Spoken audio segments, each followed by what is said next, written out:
After years of neglect, parents in one of Denver's poorest neighborhoods hoped that a new preschool would be built in their community.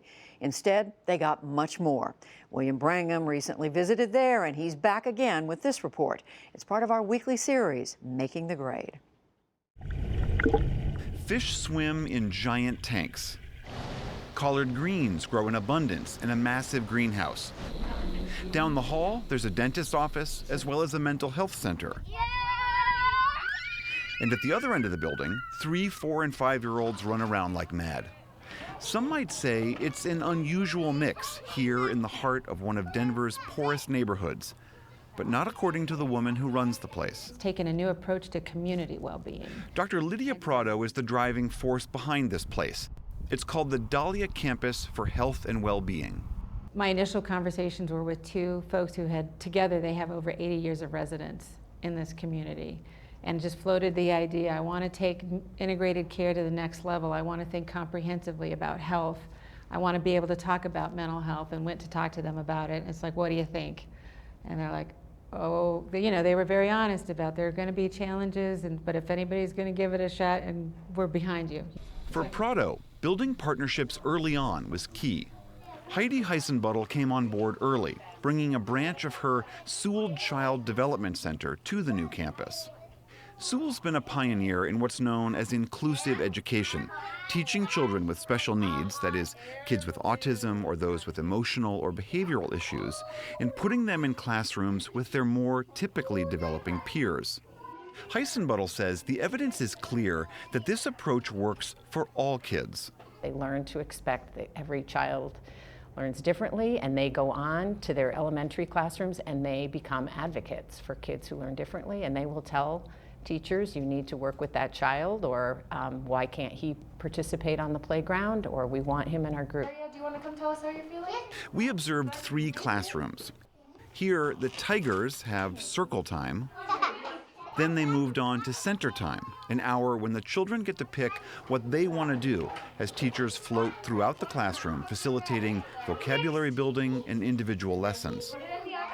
1/3 of the children here have some special need, some with diagnosed developmental problems. Plus, 40% of the kids here suffer from what's known as toxic stress. Toxic stress is the result of poverty, abuse and neglect, domestic violence, just life circumstances when a family lives under stress. And what the best treatment for children to have loving, stable relationships in their lives. Arnisha Polk's son, Adrian, attends the pre-K, and she says this inclusive approach is important to her. Instead of like separating the kids off and stuff, they need to all be together so they can learn each other and learn each other's emotional ways and stuff like that. In the community conversation, it was extremely important, this idea of inclusivity, because it's parallel to a community's desire to be included and inclusive. There's a lot of experience of being separated out. I thought she would kind of fall in with the rest of the kids and just do, not have any problems, issues at all. Diane Greenberg and her daughter Karai used to live in a homeless shelter. She says this preschool has been life-changing. I love this place because it helps me understand how to deal with that. It helps me understand how to help her. The staff-to-child ratio here is 1-5, whereas the state only mandates a 1-10 ratio. I think we all respect each other and we all do like each other. Teachers Trina Polk and Christine Kroll. We just kind of like get so used to each other that we do just tend to feed off of each other like that. I especially feel sometimes that it's not easy to see what I'm doing, and that's when I will share like the rationale and things like that during team meetings, so it doesn't look like I'm just playing. Because there is a method to the madness. Right.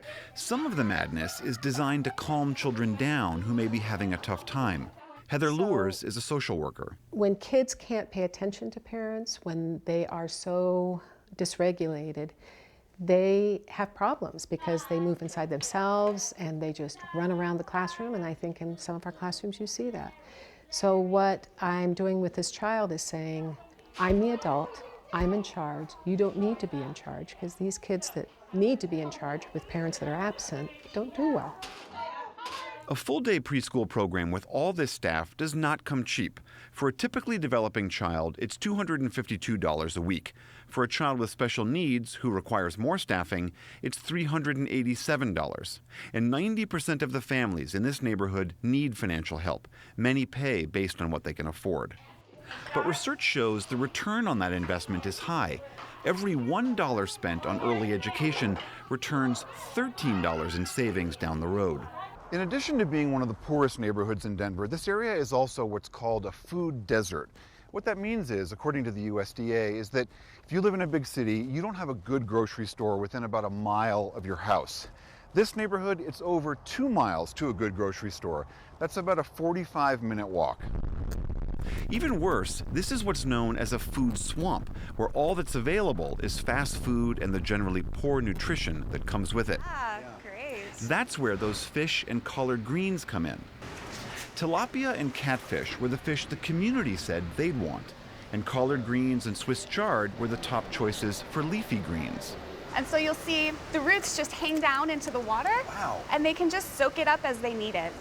Jenna Smith runs this aquaponics greenhouse, which uses one continuous loop of recycled, cleaned water for the entire operation. Healthy food is foundational to overall health and well-being. It's a very important component to helping kids to grow up, pay attention in class, be strong and active. And what better way to do that than to have it right on site? Where these greens now grow used to be the site of the country's largest African-American-owned mall. But the businesses went bankrupt and the lot was abandoned for decades. Longtime resident and urban farmer Beverly Grant talked to us in the huge kitchen at Dahlia, a space where students sort lettuce for food boxes they take home and where community members can take cooking classes. We've shifted from food desert to food oasis. Grant runs her own traveling farm stand, and she met Lydia Prado early in the planning stages. The blessing is that Dr. Prado had amazing listening ears and a compassionate heart. And when she heard the stories of people like me and others, she was like, we could probably do something about that. You get that little nod from her, consider that done. As Grant likes to say, from seed to stomach.